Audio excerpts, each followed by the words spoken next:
राम जन्मभूमी आणि बाबरीतील वादाला आता एक वेगळं वळण मिळालंय। मशिदीसाठी पर्यायी जागा मिळाली तर वादग्रस्त जागा सोडण्यास तयार आहे असं प्रतिज्ञापत्र शिया वक्फ बोर्डानं सर्वोच्च न्यायालयात दाखल केलंय। अलाहाबाद कोर्टात सुरुवातीला शिया वक्फ बोर्डानं अयोध्येतील वादग्रस्त जागेवरती दावा केला होता, मात्र त्यानंतरच्या सुनावणीत त्यांनी भाग घेतला नाही। त्यामुळे 2010 साली अलाहाबाद हायकोर्टानं दिलेल्या निर्णयात शिया वक्फ बोर्डाला जागा मिळाली नाही। कोर्टाच्या निर्णयानुसार सुन्नी वक्फ बोर्ड, निर्मोही आखाडा आणि रामलल्ला यांच्यामध्ये 3 समान भाग करून जागा वाटप करण्याचा तोडगा काढला होता। अयोध्या प्रकरणामध्ये अलाहाबाद उच्च न्यायालयानं दिलेल्या निकालावर दाखल करण्यात आलेल्या याचिकांवरील सुनावणीसाठी त्रिसदस्यीय समितीची स्थापना करण्यात आली आहे। गुजरातमध्ये काँग्रेस उपाध्यक्ष राहुल गांधी यांनी सुरक्षेचे प्रोटोकॉल पाळले नसल्याचा आरोप केंद्रीय गृहमंत्री राजनाथ सिंग यांनी केला। काँग्रेसनं लोकसभेमध्ये राहुल गांधी यांच्या गाडीवरती झालेल्या हल्ल्यावरून जोरदार गोंधळ केला। सभागृहात काँग्रेस खासदारांची जोरदार घोषणाबाजी सुरू असतानाच राजनाथ सिंग यांनी सरकारची बाजू मांडली। राहुल गांधी यांनी पोलिसांनी दिलेली कार न घेता बुलेट प्रूफ नसलेल्या कारनं प्रवास केला। राहुल यांनी सुरक्षेचे प्रोटोकॉल पाळले नाहीत, मात्र त्यांच्या खासगी सचिवानं नियम पाळले अशी माहिती देखील राजनाथ सिंग यांनी दिली।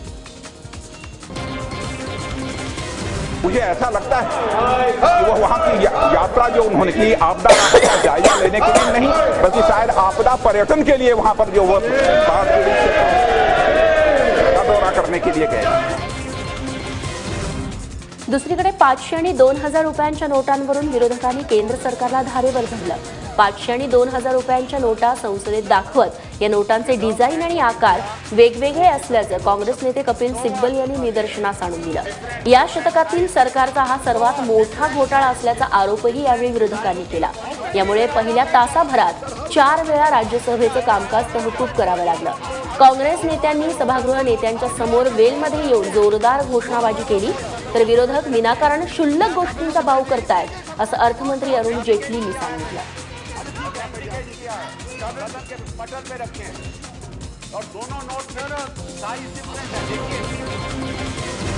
रिजर्व बैंक ऑफ इंडिया 2 किस्म के नोट छपती है, छपाती है, डिफरेंट साइज के, डिफरेंट साइज के, डिफरेंट डिजाइन के, फीचर्स के। जो नोट भाजपा के कार्यकर्ता के इलेक्शन के दौरान है, वो यही नोट हैं जो आरबीआई छापती है।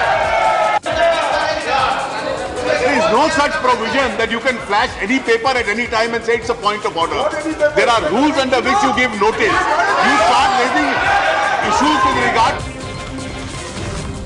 सर्वोच्च न्यायालयाचे न्यायमूर्ती दीपक मिश्रा भारताचे नवे सरन्यायाधीश होणार आहेत।